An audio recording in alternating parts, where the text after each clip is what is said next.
What is everybody? Welcome to. No, I'm not doing that. Oh, hello everybody, and welcome back to the fourth season of the longest tenured Denver Nuggets spin-off podcast in the entire world. Welcome to the DNVR Nuggets' Serbian Corner. My name is Miroslav, and a lot of stuff has happened since you saw my handsome face here 4 weeks ago. But before we get to all of that, please let me remind you to hit on the like on the YouTube video. And if you're not already, go and subscribe to both DNVR Sports YouTube channel and the DNVR Nuggets podcast channel. If you would like to support the show even more directly, you can become a Patreon supporter at patreon.com/MiroslavCuk. All the links are in the show description. Let's get back to what happened in the past 4 weeks. In the Nuggets world, the worst kept secrets came to fruition. Former champions replaced their starting shooting guard KCP, playoff rotation wing Justin Holiday, and backup point guard Reggie Jackson with two bigs, Dario Saric, who should be our Jokic off the bench, and Deron Holmes, who will unfortunately have to wait a year to debut due to Achilles tendon injury. I guess you can say that his Achilles heel this summer was his Achilles tendon. Too soon, probably. The third guy we had to wait the most for is a formal MVP and also a 9-time All-Star, although his last All-Star berth was in the bubble season, so don't hold your breath. The most exciting guy ever to sign a minimum contract with the Nuggets in their history, Russell Westbrook. More on the Nuggets in a couple of minutes. The Olympic basketball tournament preparation period happened, and now all the teams are already in Lille, where the group stage will play out.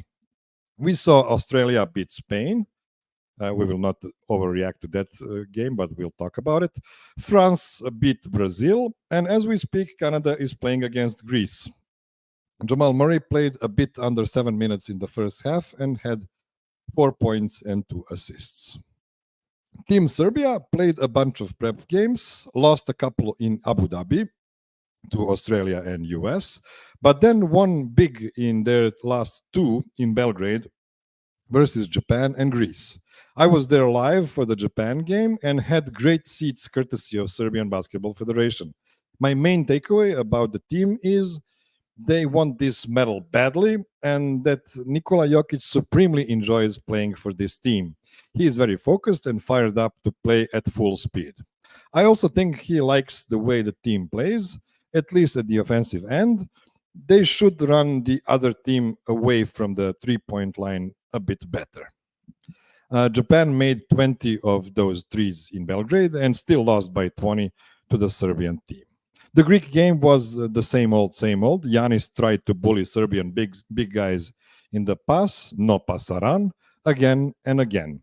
He did end up with a team best 17 points, but most of these were jump shots Joker loves to live with. 20 plus points win and good vibes a week before the tournament. By the way, they had 30 assists in a 40 minutes game, which is pretty crazy. Serbia will play its first Olympic game tomorrow versus Team USA, and I wonder if they will try to hide some stuff from Steve Kerr again, like in Abu Dhabi. I know people will call me insane because even though I'll be really happy for the guys if they bring any medals back, I will be truly fulfilled only with the gold, and I think some of the guys on the team share my greed. Okay, I announced earlier that this show will mark the start of the jubilar second season of the Denver Nuggets Trivia Game Show season. For the next 10 episodes, some of the brightest stars among Nuggets superstars will compete for the title of the Trivia Game Show champion. Every champion gets a trophy, and it is a virtual one. You can call it an NFT. I just call it a non-real trophy. Last season's champion is Wade, and we will surely see him later this season. But before that, we have to start with some scrubs and friends of mine. Without further ado, please welcome Andy Juett, Aju, Jucas Navarrete, and Jeremy Nicolls. Hi, guys. What's up, Miro? What's going on? What's going on? Hey, Miroslav. Nice being here. So, guys, I I don't remember how many months have passed since I've talked to either of you. You are all veterans of Serbian Corner, but let's just do a quick recap of what we saw in this off season. Maybe reflect it comparing to how the season ended, what you expected, and what you got. Let's start with Lucas here.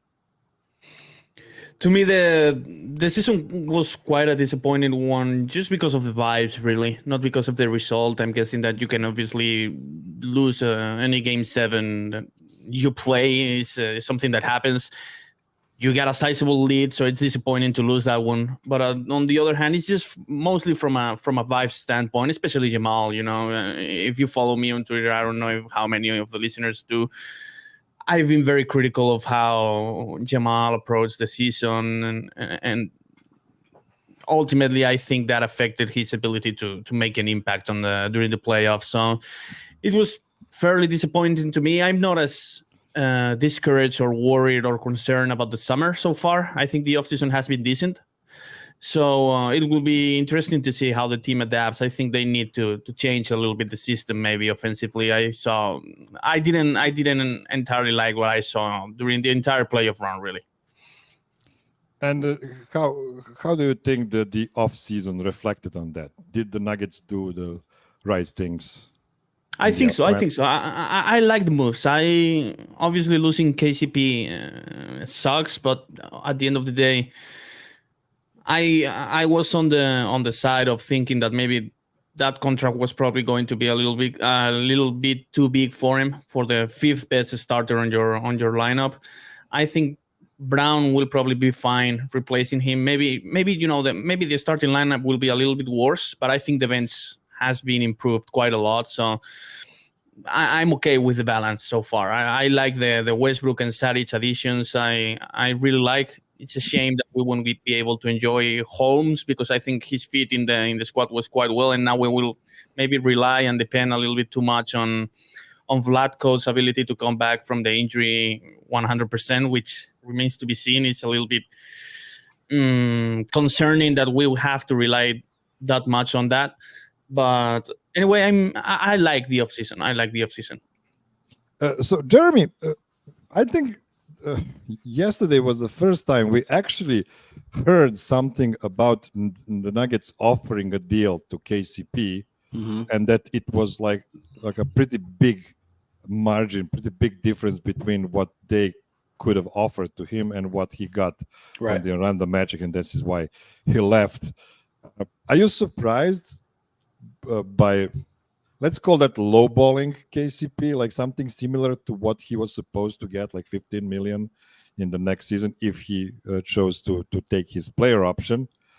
Or are you even surprised that they offered it at all, considering that they actually had a plan in place to move Christian Brown to the starting lineup? Yeah, I am exactly what you just said. The second part of it, especially, I'm more surprised that there was an offer, right? Because it almost seems like when you listen to Calvin Booth talk about certain things in his conferences, you can almost hear it's the power of the youth, right? It's those youth players that are coming up. You can kind of tell that's the direction. They want to see what Julian Strawther can do. They want to continue looking at Peyton Watson some more. They want to look at those guys more so than, obviously, KCP, he's one of those players. He played really well for the Nuggets. I know he mentioned the other day on a podcast that they were gassed against the Lakers and all these different things. So he made some things known. But at the end of the day, I believe that Christian Brown is going to play well. I do believe so. I think that he's had those moments in spurts,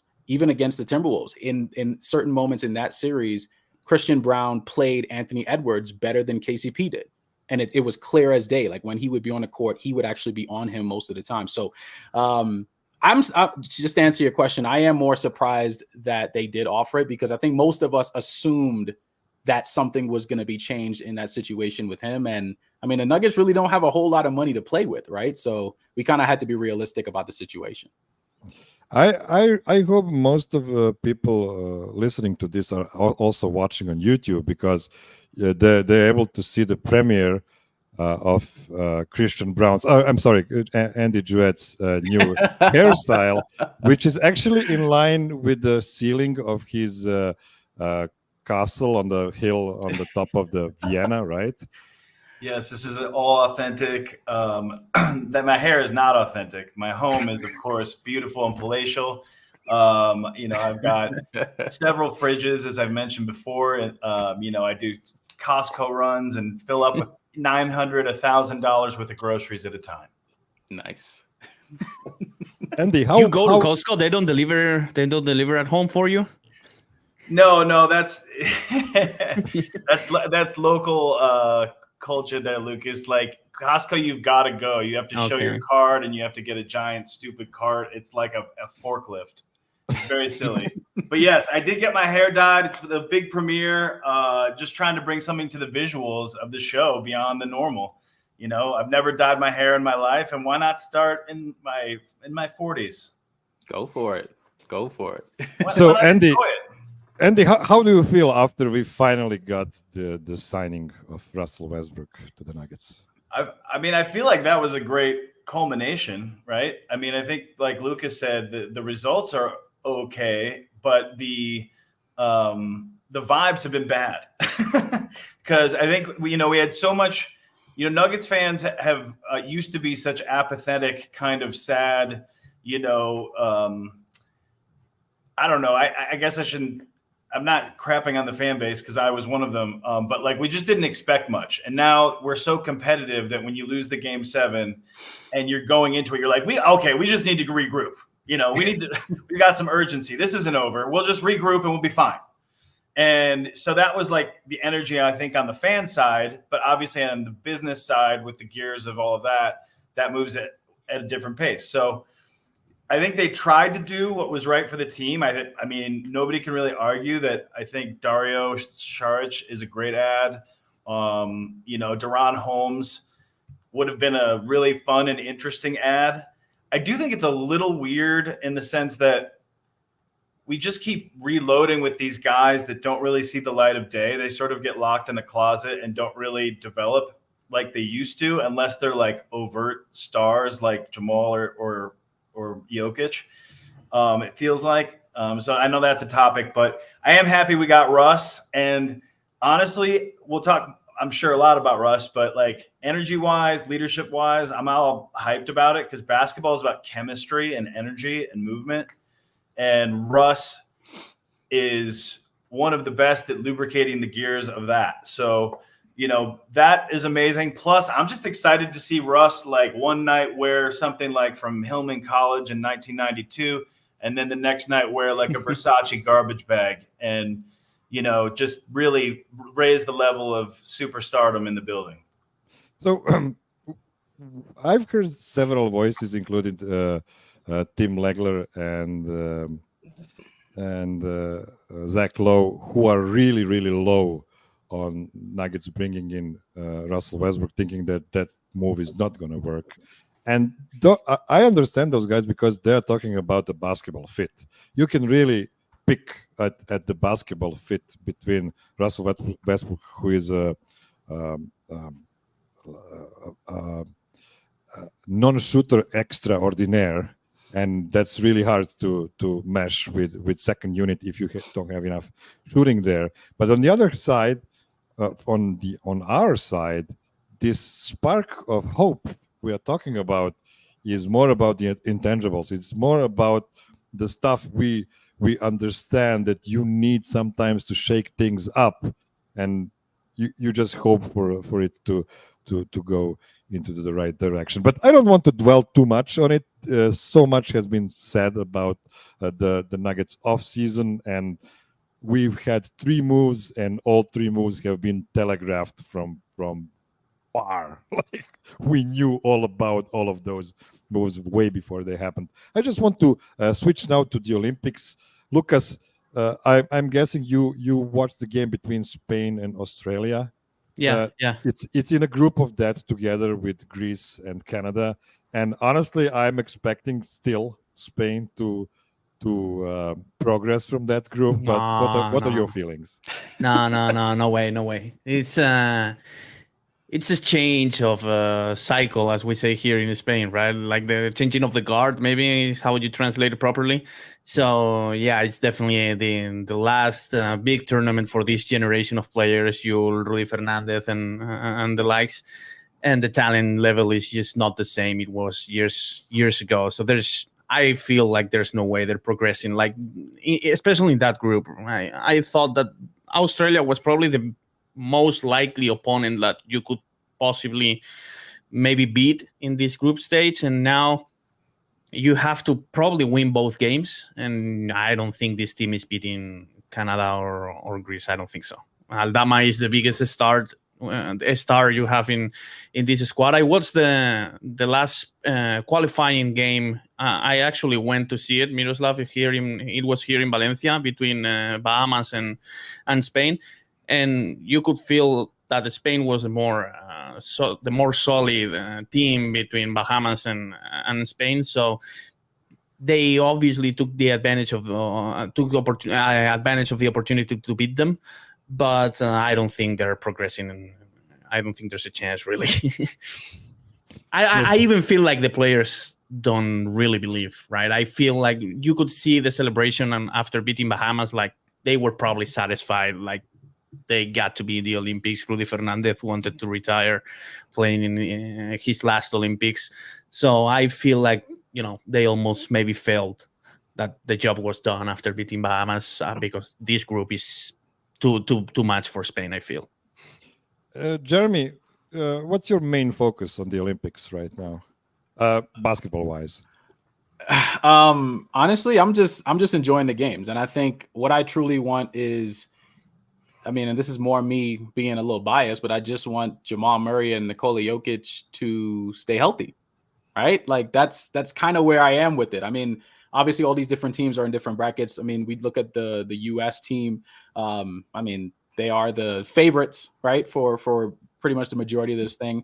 Serbia definitely has a chance. Once you got that guy on that team, you definitely have a chance. Bogdanovic is back. I know he didn't, I don't think he played in the last game that they played against US when they played the exhibition game. I don't remember Bogdan playing in that game, but it's going to be fun. I just want to watch good basketball. At the end of the day, whoever medals, all these different things, I'm just fine with whatever the result is. I just want to make sure that these guys play well and that they don't get hurt going into the Nuggets season. That's kind of where I am with it, honestly. Andy, I have a feeling you are a bit more invested in the tournament. I am invested. And I think I might be the most invested I've ever been, in the sense that it feels like sweet relief that basketball is on TV. It's fair. Yeah. It feels like, obviously the NBA, in my opinion, has been on a roll the last few years in terms of talent level, parity, excitement. Obviously, we're all biased because we feel like Jokic is just like putting a beautiful gloss over everything, of course. But yeah, I am excited. I was like thrilled that, you could wake up and, see Japan this morning and see if they were going to do something, and see what Australia and Spain are doing, and see Germany looks pretty good.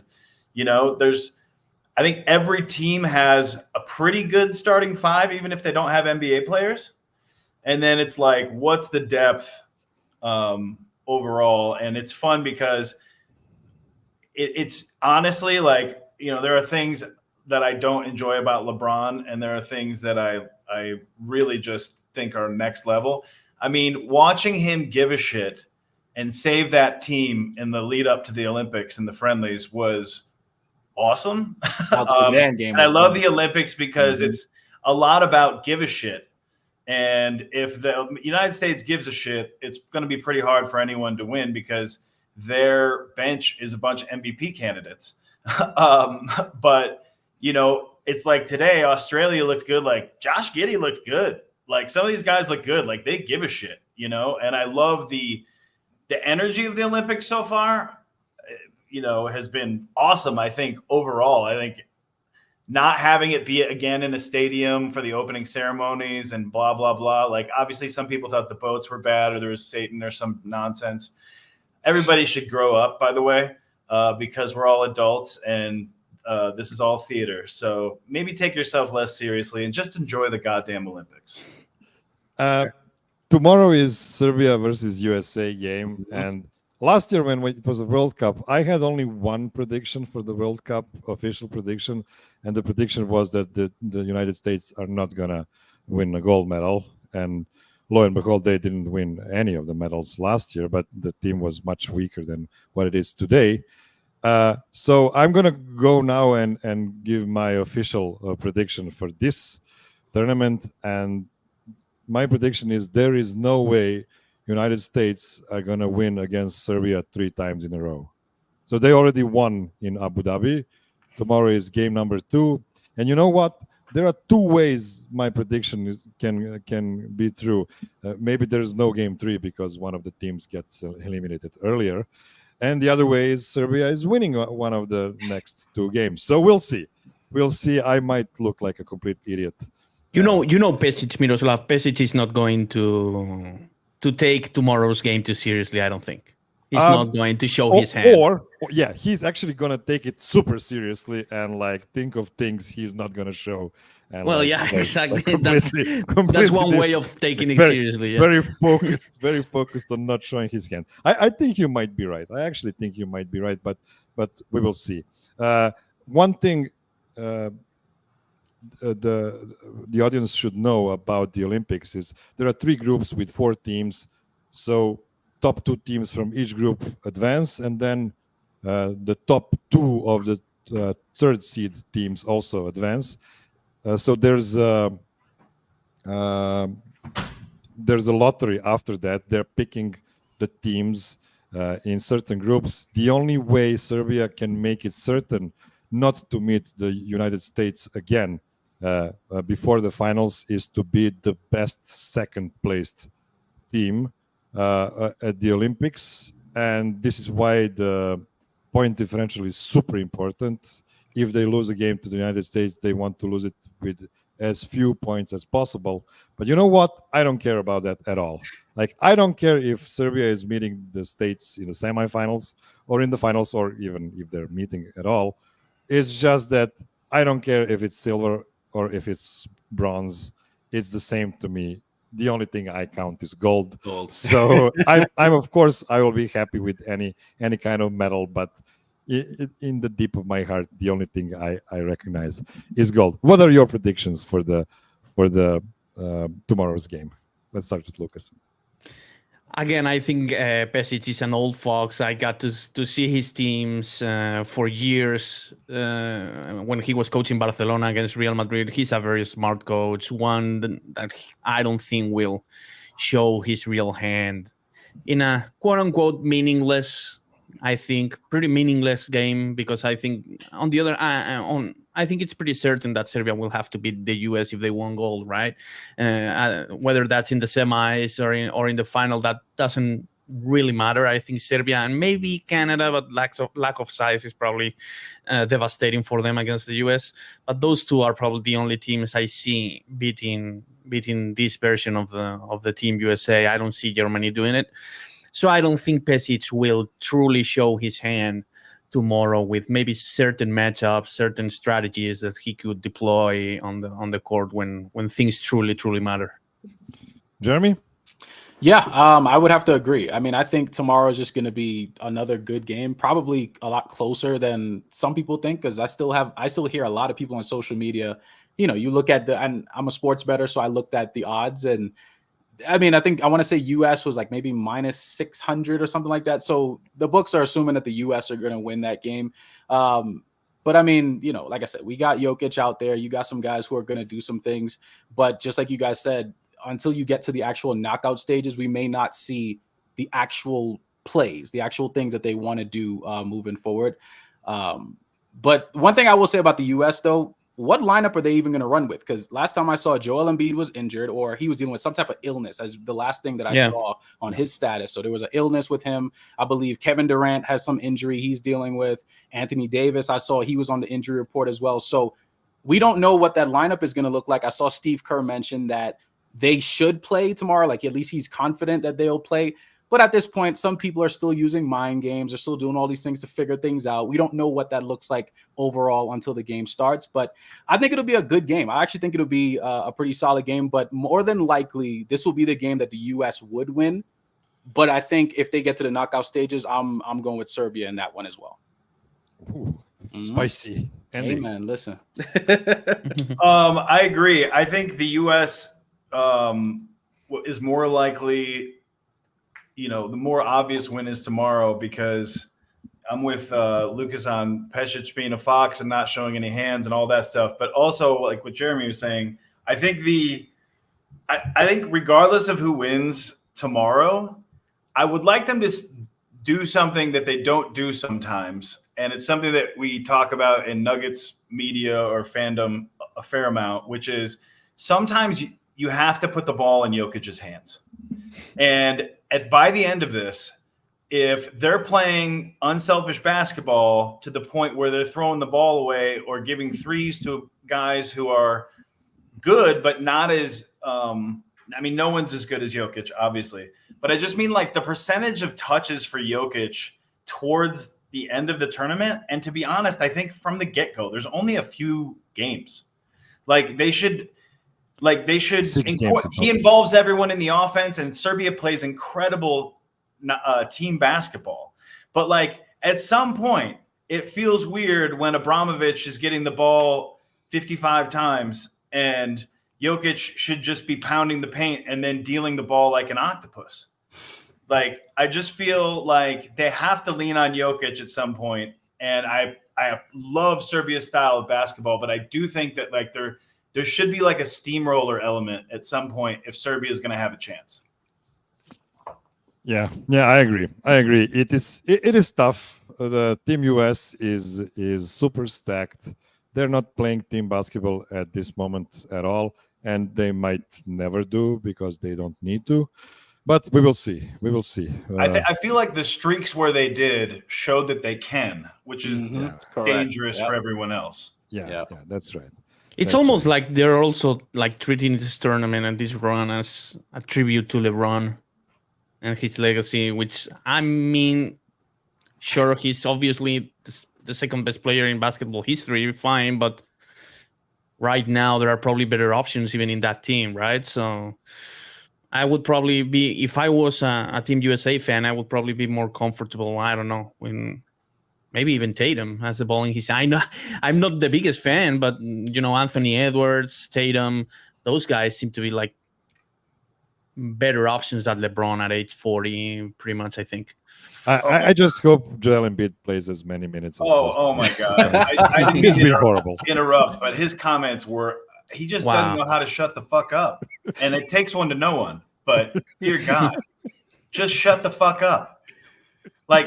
LeBron literally saved their ass. And he's like, LeBron isn't quite what he used to be. It's shut the fuck up. He is a golden god. And I'm supposed to hate him, but he's so good. Get over it. On this high note, we will end this first jumbo segment of 29 minutes. And now we will move to the game show. Don't go anywhere. Okay, we are back, and it is time to start off the second season of the Denver Nuggets game show, trivia, whatever championship. So here's the wonderful graphics I was able to do with a little help of Purogiena, Miroslav. Yes. So the first game for today is actually, so let me just give you a couple of announcements before we start. This time around, I chose not to have only the final game be the deciding game on who wins the show. There will be 3 games. All 3 games are equal. But in case all 3 of you win one game, there need to be a tiebreaker, and the tiebreaker will be solved right at the beginning of the show. So game number 1 is actually just a tiebreaker game, just to warm us up, and it is called Let Me Google That For You. So here's what I Googled. So we talked about the bad vibes in the Nuggets sphere since they exited in the second round. I Googled Denver Nuggets are and waited for the response from Google. Please don't Google right now. So and don't watch and then don't look at the chat. So there are 4 top answers that came right along, and all of them consist of only one word. So Denver Nuggets are, and then there's one word. If you guess the word that is on top, you will get 4 points. If you guess the word that is second, you get 3. For the third one, you get 2 points. For the fourth one, you get 1. And if you guess anything else, there are no points for you in this game. So everybody will have, I guess, 2 chances, 2 cracks at this. And we will start alphabetically by the first name. So, Andy, you can try. Denver Nuggets are. Champions. Champions is not on the list. God damn it. Jeremy. Let's just say, I'm gonna go with since it's the internet. It's very people like to troll, so I'm gonna say Denver Nuggets are trash because I know how people troll sometimes. That is number 2 on the list. 3 points for Jeremy. 3 points for Jeremy. Denver Shout out to the Nuggets internet, are man. trash. That's what they do. Great Lucas. call. I foolishly went positive with my thoughts. I was going to say terrible or horrible, but now I don't know. Let's just say terrible. Terrible is not on the list. Back to Andy. I'm going to go with Jeremy's theme, and I'm going to say garbage. Garbage is not on the list. Oh, oof. All right. Let's say washed. Washed is a really good guess, Oh, and it is not on the list. Okay. Lucas, Great. great is not on the list. Let's do one more round because this is pretty fun. So Andy, back to you. The only guess sexy. Love is sexy. No, not on the list. Jeremy? This yeah, we already went the route of, you know what? Let's just say winners. I don't care. Just say winners. It is not on the list. Okay, I figured Lucas, that. last guess. Gold/golden. I don't know if maybe you can give me both. Yes. So the winner of this game is Jeremy, who guessed the only one. This is the full list. Denver Nuggets. Denver Nuggets are trash. Denver Nuggets are done. Hey and Denver man, Nuggets are bad. the internet is always gonna do this. That's what they do. It does not matter. God, what a So let's just write down that Jeremy won the tiebreaker, just in case there is a tie. I like the at end. pre matchup tiebreaker. Yeah, you know, we're not doing things like in a normal way here. Okay, so let's now go to the first real game of today's show, and the game is called DJ or D-Sh. So DeAndre Jordan or Dario Saric. So let me just read the intro. I have a proper intro here. So in this game, I will give you the name of an NBA player, and you will tell me if he is a former teammate of DJ, of Dish, or neither. So three options. Neither also. Okay. So yeah. Okay. So DJ, Dario Saric, or neither in their careers. Okay, so we will start with Jeremy, who won the tiebreaker game. So first name goes to you. Oh, Jesus. that was close. Okay. Richaun Holmes, Jeremy. Rashawn Holmes. I don't think he was on the Nets when. Let's say DeAndre Jordan. Yeah, let's say DeAndre Jordan. That is incorrect. Andy? I'm gonna say. I'm trying to think where Saric and Holmes would have been together. I'm gonna say neither. That is also incorrect. Oh! Let's say Saric then. That is correct. That is correct. Where? First point, he played together with Richaun Holmes on the 76ers. The Sixers. Wow. I actually forgot he was on the Sixers. I didn't even remember. was. Yeah, He was one of the million picks the Sixers had during the process. I like that Lucas, who is in Valencia, said the Valencia of our team, which is Saric. Like pronunciation-wise, it's like the most on brand. We are very aware of different languages in Europe. Like there is more than one language in Europe, so yeah, we kind of dig that. Okay, let's now go to Lucas.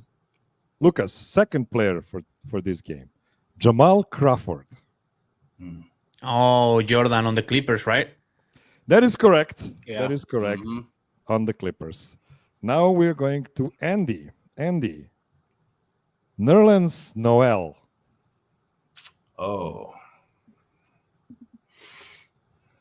Nerlens Noel. I love that guy's name. It's a brilliant name. It's a crazy good name. I can't think of a single instance where they were on either of the same team, but that doesn't mean it's the case. But I'm going to say neither. That is incorrect. Jeremy.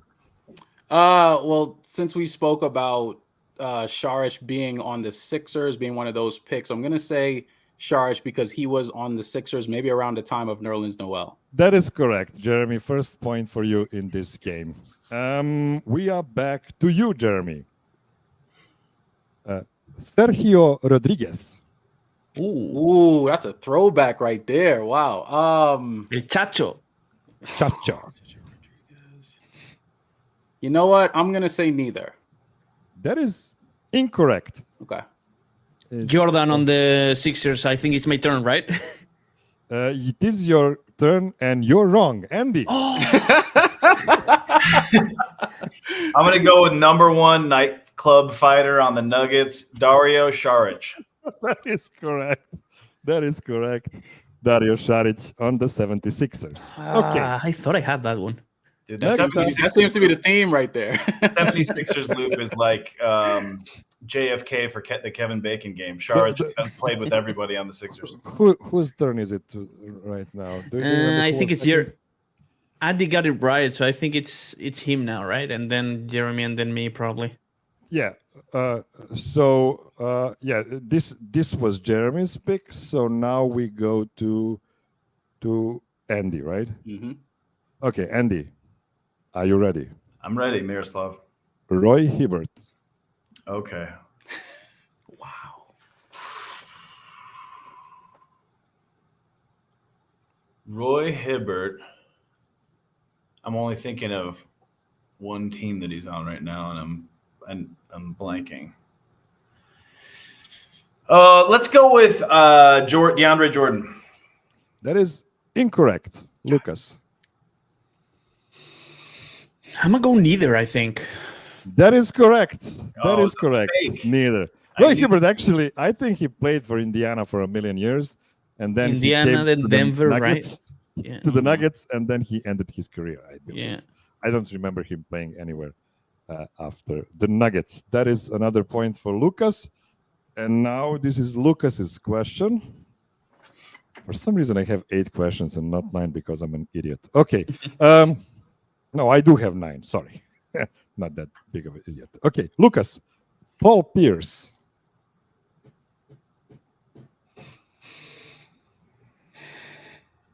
I must say neither. I don't think they coexisted in the Nets. That is incorrect. Jeremy. I mean, I guess I'm just going to say DeAndre Jordan based Yes, on that is response. correct. Yeah. That is correct because he is old enough to be playing with Paul Pierce. All right. That's true. That is true. When did Pierce retire? I think this was Pierce's last season, and it was probably. on the Clippers. Yeah. It was on the Clippers. Okay, On the Clippers. I thought it was on the Nets. No, it with was on Jordan. the Clippers. Yeah, got that wrong. Okay, we are back to Jeremy. Jeremy, Raymond Felton. Ooh. And you're bringing up these like past like Nuggets players and all that too. I don't, because I know Felton. He moved around a bit. He was on the Knicks, Nuggets for a short time. I can't remember them playing together. So I'm gonna say neither. I don't remember them on any team together. I don't think. Neither is incorrect. Wow. Andy. Okay. Is Andy now? It finally paid off, guys. We're back to the Sixers paradox. Dario Saric. That is incorrect. Oh! Lucas. Is DJ on the Clippers, right? Did it DJ on the I Clippers? don't remember That's right. Felton on the Clippers. Yeah. Oh, that's That is right. Okay, two more. Now we're going to Andy. Andy. Mm-hmm. Mike Miller. wow. The journeyman. I feel like for oldness, DJ is the answer. But trying to think if he and Saric played together briefly when Saric was a young NBA player. I think DJ. DJ is incorrect. Oh. Lucas.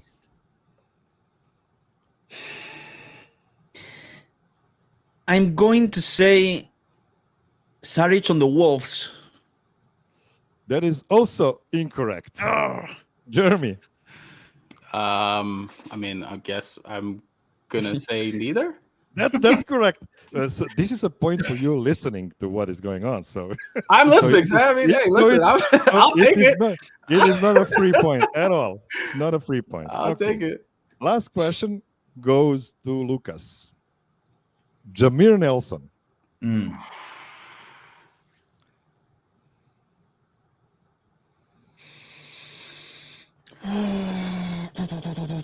I must say neither. That is also correct. That is correct. Jameer Nelson never played with DJ or. Where did he with- go after the Nuggets? I couldn't think of any place really. Yeah, I'm not sure he played anymore. The Magic and the Nuggets. And that's it, I think. That it? Yeah, I don't remember him on any other team. So, right now. so this game ended with Lucas winning 5 points, which is more than half of 9. So Lucas is the winner of game 1. The first official game goes to him. It is time for our short break, and then we will go to game number 2. Don't go anywhere.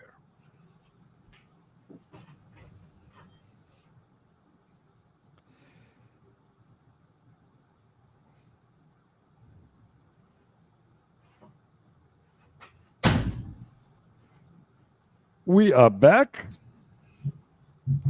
Where did my label go? Okay, it is fine. Okay, so now you can see the whole list from the previous game. The list I've actually shown to you for half a second before the start of the game. Luckily, you did not punch print screen at that point. Or maybe Lucas did, and he pretended really well. Okay, game I number saw Paul 2. Pierce. I must tell you that. I didn't see the answer, but I did see Paul Pierce. So. Yeah. So game number 3. This is a bit complex, so I'm going to need to explain.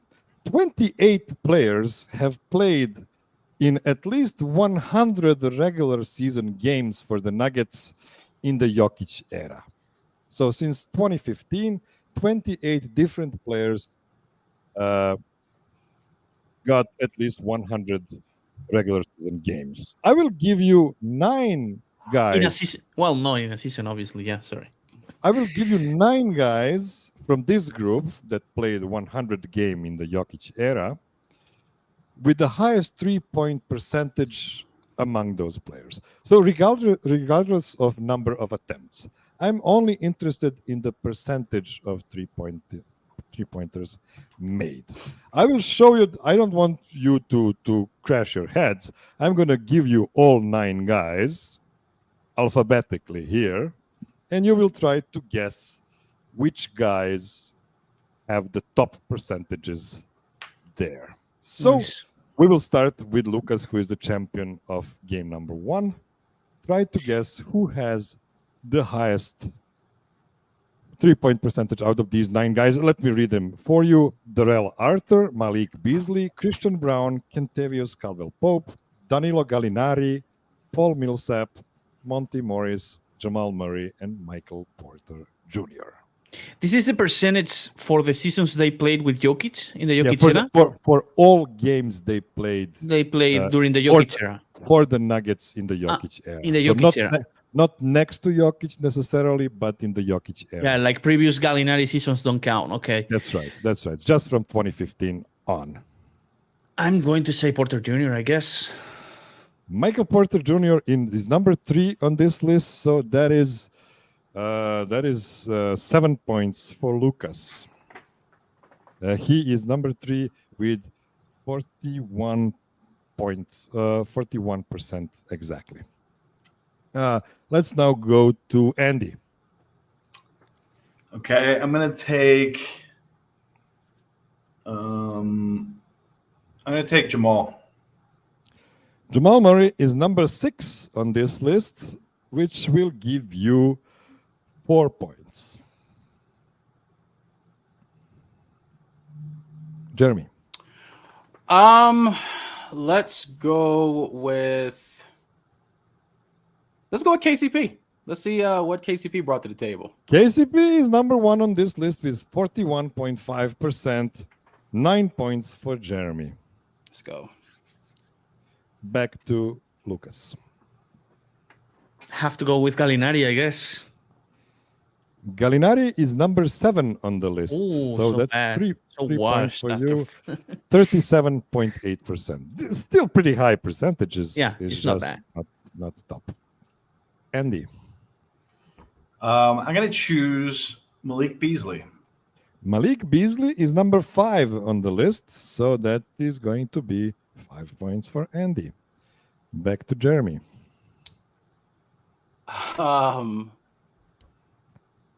Let's take the sleeper on the list. Let's go Darrell Arthur. Let's see what Darrell Arthur brought.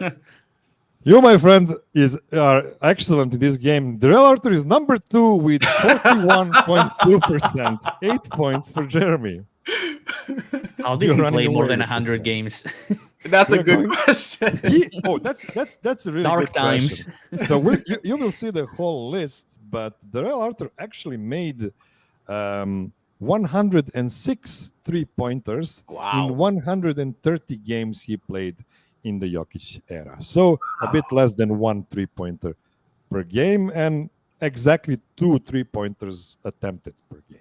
Wow. So we are now back to Lucas. I'm going to say Millsap. I remember him having decent efficiency, I think. Paul Millsap had 37.1%, which is enough for number 9 on this list. Oh, no. 1 point for you.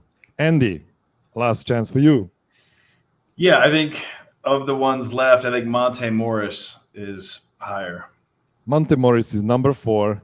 You are right. So 6 points for Andy. And Jeremy, do you need help? I guess Christian Brown. I guess that's my option. Christian Brown is number 8 on the list. 2 points for you.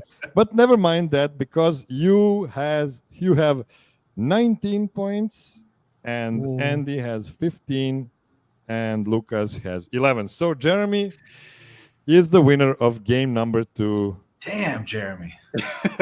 We have Lucas with 1 point and Jeremy with the second point before we go to the final game to see if we are going to get a tiebreaker at the end. And who knows who will win the tiebreaker. Oh, we actually know. Oh, okay. It is time for our last I have break. to win, basically. Don't go anywhere.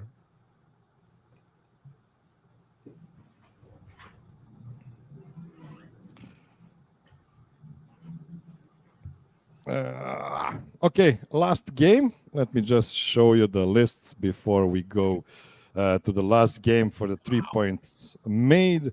So you can see that Jamal Murray had made by far the most 3-pointers, 990 in the regular season. But that's because he's been here since 16-17 season. After that, Michael Porter is very high on the list too. And then It goes to Monte Morris, actually. Monte Morris number 3 in three-pointers, among guys with the highest percentage, of course. Okay, it is time for the last game, and the name of the last game is, can I have your full name, sir/madam? Now, this is a repeat game from last season, but with a little twist. For the audience that hasn't watched the show last season,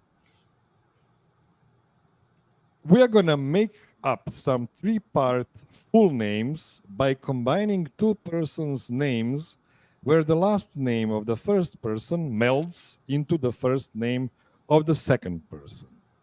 So it is not necessarily the same as the first name of the second person. It can melt into one word. It also means the last name, as I said, of the first person can be the same name, the same as the first name of the second person. I'm going to give you a maximum of 3 clues for both persons, and whoever guesses first wins a point. So I just want to give you an example in case somebody is completely messed up right now. If I would tell you that the first person is the first guy who got paid by playing next to Jokic, and the second person is the most handsome non-Miroslav on the DNVR Nuggets podcast, the answer would be Gary Harrison Wind. So this is the way we're gonna play it this year around. So I hope everything is clear. Are we all on the same page? On the image, it will be Paul George Michael, I guess, right? Yeah. Well, Okay. yeah. The old was Paul George Michael. I didn't have time to make a new graphics. This is a graphic made by Jokic Collector. Shout out, who made it for me last year. And we will start with Jeremy, who is the winner of game number 2. Here are your clues, sir. The first person is an NBA player born in May 1985 in North Carolina. And the second person's middle name is Julie. I mean, I know you already know it, but if you're not completely sure, you can say pass and wait for your turn again for the second clue. Wow. Yeah, I am completely blank right now. Completely blank. So, Lucas, the first person is an NBA player born in May 1985 in North Carolina. Come on, like that's not that many guys. And the second person's middle name is Julie. Not many guys born in May 1985, North Carolina. And that play in the NBA. Yeah.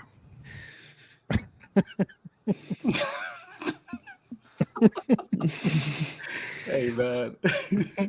It's just the first clue, guys. I We have 3 nothing, clues. really. I really have nothing. Andy? I played this game before, so I know that it's best for me to wait for my second clue, even though I think I have an idea about the first person. Okay. Jeremy, second clue for you. The first person has no NBA championships to his name, and the second person began her career as a cheerleader for the LA Lakers.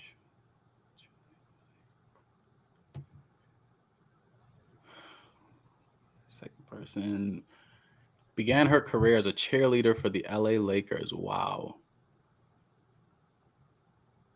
I'm still blank. I'm sorry. I can't figure anything out with this. I don't know. So pass.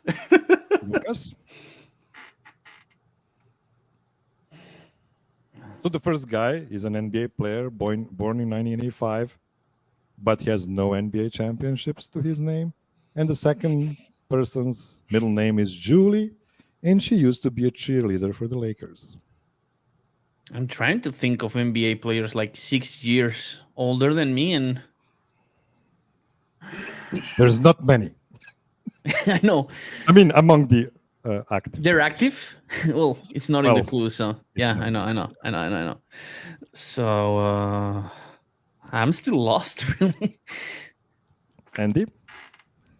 Okay, I think I know actually who the second person is now, but I think I can't think of the first name of the person, the NBA player. Like I'm just completely blanking because I can see it in my head, but I can't remember the first name if I have the cheerleader correct. So I'm gonna have to wait. Okay. Or I can guess and be wrong, right? But then I'm out. No, you're not out. You have a chance after the. I'm gonna try this, and this could be wrong. So I'm gonna try it, and if I serve it up to somebody else, that's the danger because one of these two people will know the player. I'm gonna say Eric Carmen Electra. Woo. Eric Carmen. I don't know how that works, but that's not correct. So Okay, so good. don't, Well, then don't dwell on it. That's don't dwell on it. It's not Carmen Electra, by the way. Oh God, I forgot. I didn't realize. Okay. Okay, now I know. Shit. Yeah. Okay, Jeremy. Easiest clue. The first person's nickname is Point God. Okay. And the second person is one of the original judges on the television series American Idol. Hold on.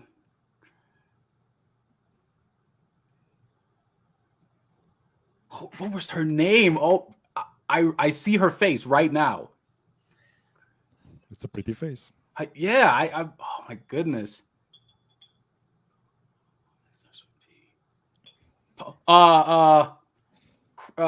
Chris Paula. What is her? What? Oh, Was give it it back. Anderson? I can't remember her last name. Chris Paula.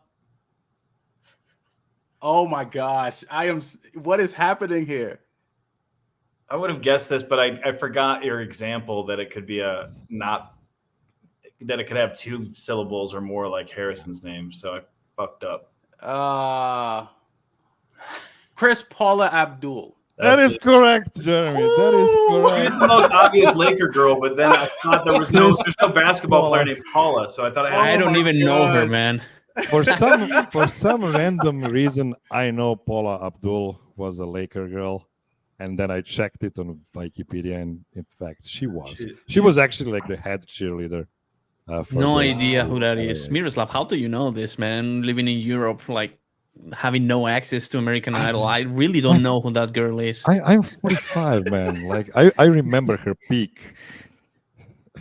Oh wow. Because the opposites attract, So yeah. Sure. This is why I know Paula Abdul. Okay. Now it is Lucas's turn. So Jeremy has 1 point to his name. Let me just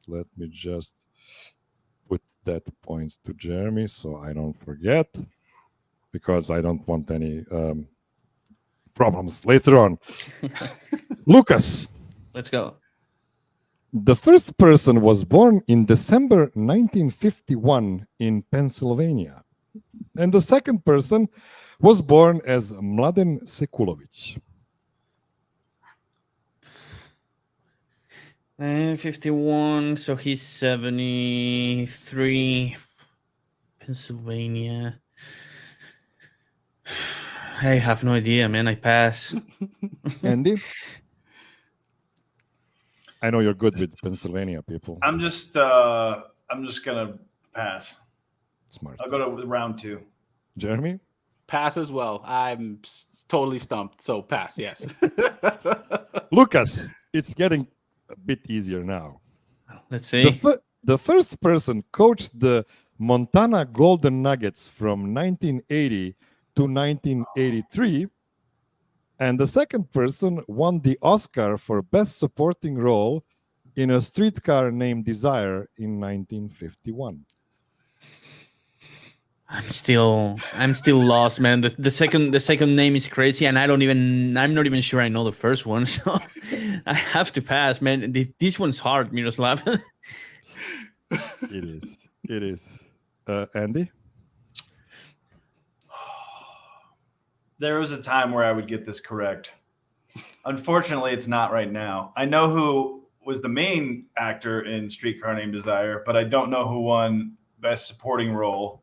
Yeah, actually, I probably haven't seen that since I was in 7th grade for some time. I believe only the main guy didn't win Oscar in that Yeah. cast. Actually. Yeah. Yeah. So I'm gonna wait. Okay, Jeremy. Let's go ahead and let's pass. Yeah, let's go ahead and do that. Okay, Lucas, hear me out. The easiest clues so far. Okay. The first person is the co-owner of the Denver Nuggets' regular season record with 57 wins as a head coach. And the second person was the star of the TV show The Streets of San Francisco, next to young Michael Douglas. Yo, man. By the way, this show was super popular in Yugoslavia when I was a kid. So maybe I got like the rules wrong. Would Douglas Mo work? Yeah, it would work. Yeah, it would. But work. it's not the case, right? That's right. That's not correct. Okay, so that's what I went with. So yeah. Andy. Okay, well, it's only one of two coaches, so that's easy. I'm just struggling with the name of the second person, even though The Streets of San Francisco is a fucking random show. This guy, by the way, was nominated 4 times for the Primetime Emmy for this role. Jeez. For The Streets of San Francisco. Um, Never won it, though. I know it's wrong, but I'm going to say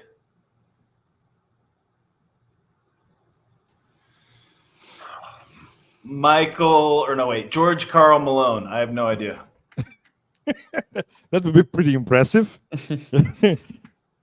George Karl Malone. That is not correct. Almost correct, though. Jeremy. Do you have an idea?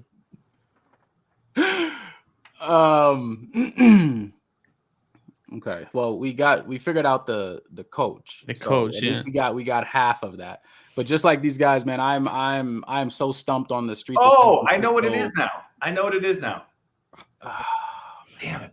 George Carr. Hold on. Second person. Hold on. If it goes around, do I get another guess, or I'm totally out? I will give you half a point if you guess in the fourth. I know what it is now. Yeah, I don't know. I'm sorry. Okay. I can't get that Andy? second name. Andy? It's George Karl Malden. That is correct. And if Wow. you read the first clue correctly, his The first born name. name We is, forgot, is yeah. Mladen Sekulovic. So this is why he took Malden instead of Mladen I had no for idea. his last name, George. Wow. Yeah, I had no Malden. idea. So Half a point. Yeah, half a point. Now it still counts. It still counts as half a point. It might help you at the very end of this. I've definitely never seen Yeah. that television show for all the TV I've watched, but I did remember it after I figured out the Malden part. Okay, 1/2 point for Andy. Last combination goes to Andy. Andy, are you ready? I'm ready. The first person was born in December 1953 in Athens. And the second person is a father to an NBA player. Ooh. Okay. Ooh. Now I'm just thinking of connecting NBA legacy players. I'm going to pass. Okay, Jeremy? yeah, I'm gonna pass as well. Not enough clues just yet. Lucas? Same. I have no idea about the first one. I could take a guess with the second, but the first is just Second one will help with the first person. The Athens the first person was born in is in fact in Georgia. Mhm. Okay. Second person, former. So now only Lucas is surprised because these guys know that there are so many Athenses out there. The second person is a former NBA Defensive Player of the Year winner. So he's a father, but he also won a Defensive Player of the Year award. Andy. It's up to me now. Yep. Athens, Georgia in 1953. So that Father- person is 71 years old, right? That is correct. And the So- second person is a father to an NBA player, but he was also an NBA player because he won the Defensive Player of the Year. I'm going to pass. You're gonna hate the answer, by the way, Jeremy. I absolutely am. Yeah, I'm gonna pass as well. I need one more clue, but I'm getting something with the second part, but I'll pass on this one. Lucas. I'm the same as Jeremy. I have like maybe some clue or sin about the second one, but the first one I'm completely lost and blank. Yeah. Okay, I'm gonna pass. Andy, for all the marbles. The first person used to be married to Alec Baldwin. And the second person's nickname was The Glove.